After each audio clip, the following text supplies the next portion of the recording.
एक हरे भरे जंगल में एक बुद्धिमान खरगोश रहता था। वह आकार में छोटा था, लेकिन उसकी सोच बहुत गहरी थी। उसी जंगल में एक चालाक लोमड़ी भी रहती थी, जिसे अपनी चालाकी पर बहुत घमंड था।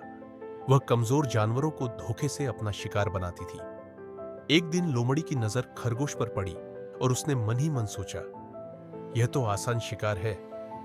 लोमड़ी ने मीठी आवाज में कहा, खरगोश भाई, आओ, मैं तुम्हें मीठे फल खिलाती हूं। खरगोश तुरंत समझ गया कि बात में कुछ गड़बड़ है, लेकिन उसने समझदारी से काम लिया। वह मुस्कुराया और बोला, पहले आप उस कुएं का पानी देख लीजिए। मैंने सुना है कि उसमें सोना चमकता है। लोमड़ी लालच में आ गई।